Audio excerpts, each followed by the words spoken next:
there's another kind of instinct that you need to be on the lookout for, and this one is a liar. This one is a saboteur. This one is a backbiter. This is the instinct that says, you've had enough. You've given it your best shot. You can stand down. You can back off. You can rest now. Which sets up this problem for all of us. You're never gonna feel like it.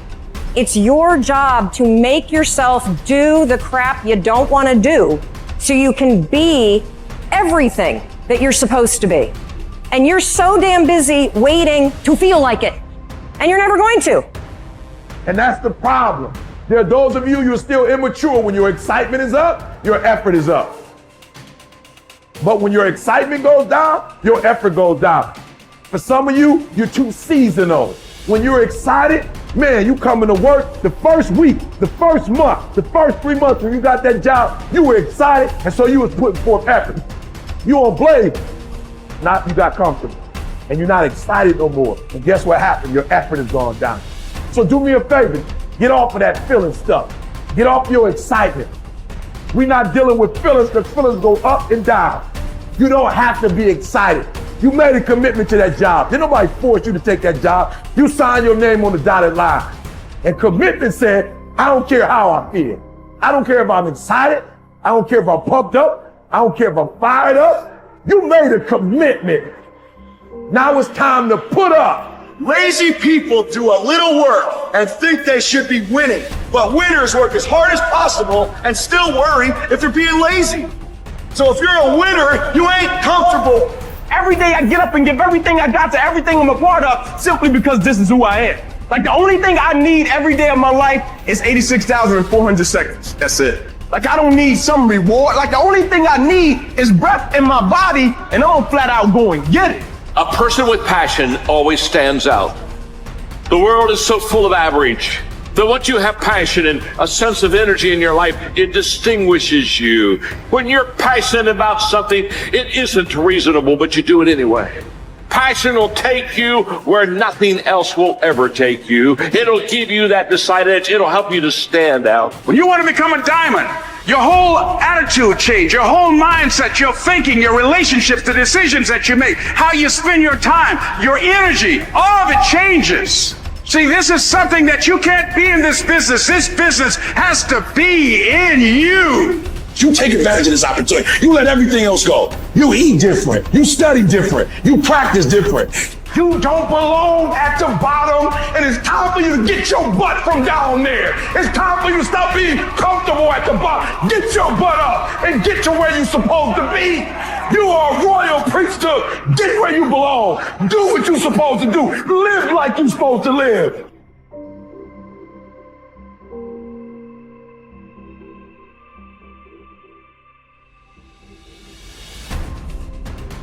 Get better every day. Socrates didn't know much. There wasn't much he held for certain. But he was sure, he said, that we cannot remain as we are. It doesn't matter who you are. It doesn't matter what you've done. Nobody is as good as they could be. Nobody is perfect. Everybody can improve. There are few self-fulfilling prophecies more important or more dangerous than this. If you think you have room to grow, you do, and you will. If you think you're as good as you can be, you're right. You won't get any better. It has been said that Tom Brady, the greatest quarterback in history, the youngest and the oldest to win a Super Bowl, isn't obsessed with winning. That's not what he focuses on. He's obsessed with improving the accuracy of his touchdown passes in the fourth quarter. He's obsessed with getting a little bit faster at releasing the football. He's not willing to stay the same, even though that same is very consistently the best in the league. The process of getting better, that's his drug. That's the dragon he chases. That's how he is able to defy aging and all expectations. The Japanese word for this is kaizen, continual improvement. Always finding something to work on, to make a little progress on. Never being satisfied, always looking to grow. Revolution, transformation, That's what amateurs chase. The pros are after evolution. If the first step is just showing up, committing to doing something each day, then the next step is finding something to focus on getting better at each day. And in this, where cumulative improvement meets compounding returns, we can harness one of the most powerful forces on earth. Think about it. Most people don't even show up. Of the people who do, most don't really push themselves. So to show up and be disciplined about daily improvement. You are the rarest of the rare, and if improvement sounds difficult, how about just making fewer mistakes? This is what Gehrig's manager said about him. The secret to Gehrig's incredible trajectory as an athlete wasn't just his commitment. It was that he never made the same mistake twice. The guy who began his career blowing at least one play per inning improved to one mistake per game, to one per week, to one per month. To err is human. But to err is each day is to become closer to the divine. We not only hold ourselves to a standard, but we ratchet the standard up as we go.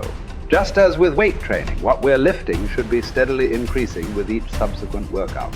Our unwillingness to be satisfied with our performance, to be done with our progress, is what keeps us from plateauing. It drives us forward. Is it a little discouraging that we never seem to arrive? That our standards rise just out of reach of our abilities? Absolutely not. We move the goalpost so the game doesn't get boring, and more important, so it never ends. Ultimately, this brings us more pleasure and more satisfaction. We reach heights we'd never have been able to see otherwise. Do you want to be rotting or ripening? Are you getting better? Because if you're not, then you're probably getting worse. Anyone, whether they're a professional athlete or a house cleaner, can get better at their job. You can get better at being a person, a citizen, a son or a daughter. You can get better at how you think, how you focus, what you think about.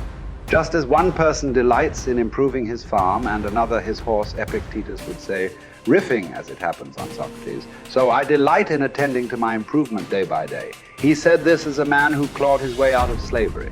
He said this from exile. He said this as one of the wisest men in the ancient world. And still, he was focused on how he could get better every day, in every way. One can imagine that for Epictetus, this discipline would have been extremely helpful in those dark times, because it gave him something to focus on, something only he controlled, not his master, not society, not his station in life. But this discipline is also helpful in the good times too, preventing one from getting too cocky or complacent. It doesn't matter what the scoreboard says, or the bank balance, or the sales figures, or the headlines. You know whether you're getting better or worse, whether you're making progress day to day. And if you are, wonderful. If you know there is room for improvement, also wonderful. Either way, your marching orders are the same. Come what may, success or failure, fame or misfortune. A focus on progress lets us look ourselves in the mirror with pride and ignore all the commotion in the background. It's the journey of a lifetime. In fact, that's the way to think about all of this. How much progress could you make if you made just a little each day over the course of an entire life?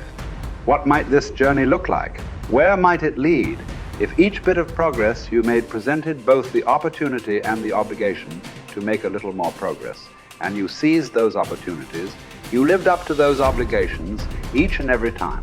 Will you choose to take this journey? Will you continue on, even when you've reached further than you ever thought you could go? Or will you stop there? Are you going to keep practicing? Or have you decided that this is good enough? That you're good enough? Will you remain as you are? Or become what you're capable of? Because once you stop getting better, there's only one direction to go. Do the best you can. The Emperor says in Marguerite Yourcenar's beautiful novel Memoirs of Hadrian, do it over again. Then still improve, even if ever so slightly, those retouches. It's a beautiful irony. You're never content with your progress, and yet you're always content. Because you're making progress. What does it mean to live an infinite life? Clearly, our lives are finite. We're born, we die, we come, we go. But life is infinite. The game of life will continue with us or without us. Which means every single one of us has a choice. We don't get to choose the nature of the game. Life is infinite. We don't even get to choose if we want to play in the game or not. Once you're born, you're in it. We get one choice. Do you want to play with a finite mindset, or do you want to play with an infinite mindset? To play with a finite mindset means waking up every day and say, I'm going to be the best, I'm going to be better than everybody else, I'm going to accumulate more power, more responsibility, more money, whatever it is, whatever your metric is, I'm going to get more than anybody else. Me. And when you die, you take none of it with you. Or we can choose to live our lives with an infinite mindset, which means I'm going to leave this world, this school, in better shape than I found it. It means I'm going to devote my life to see that those around me rise. And we know that we're living with an infinite mindset because our obsession is seeing that we have an impact on the lives of the people around us. We've all had teachers, and some of you are those teachers, where 20 or 30 years from now, I can go to one of your students and say, you're a remarkable human being, you've accomplished so much in your life. How did you become the person you are today? And they will tell me your name. We all remember the teacher who believed in us. We all remember the teacher who had our backs. We all remember the teacher who saw something in us that nobody else saw. We've forgotten all the others, but we remember those couple. And that's what it means to live with an infinite mindset. It means we divert ourselves to that mindset for everyone in our lives. That other teachers will say that about us. Other principals will say that about us. Other students will say that about us. Our friends will say that about us. I am who I am today because of you, and I will commit to live the same life that you taught me how to live. And you will literally live on beyond your own lifestyle, your own lifetime. That when you're gone, others will carry your work for you. This is what it means to live an infinite life, and it is just a choice.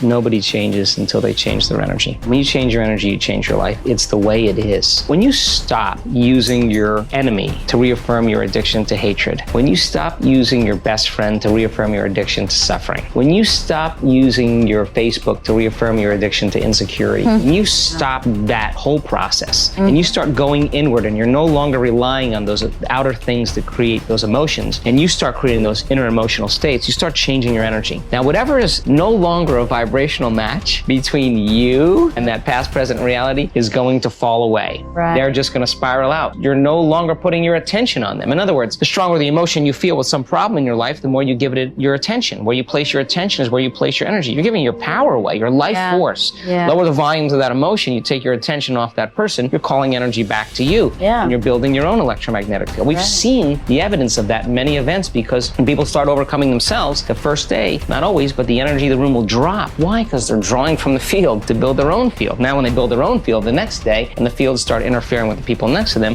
whoop, the energy in the room just keeps going up. So now there's no longer a vibrational match between you and your coworker. Be prepared, because that old known thing is going to fall away because you're no longer emotionally and energetically connected to it. So then when you get in that state, it's not a time to try to put it back together, because at the same time these things are unraveling and they're moving towards chaos, and chaos is just unpredictable order. Right. It's novelty, the newness of an experience that you can't predict is chaos. If you apply the formula, and all potentials in the quantum field exist as electromagnetic potentials. They are possibilities. When they begin to synchronize coherently, your brain and heart, you get a strong Wi-Fi signal, because now you're putting out a very laser coherent signal. Right. When there's a synchronization between your energy and that potential that exists in the future, but it really exists in the present moment, because that's where they exist in the quantum. Now,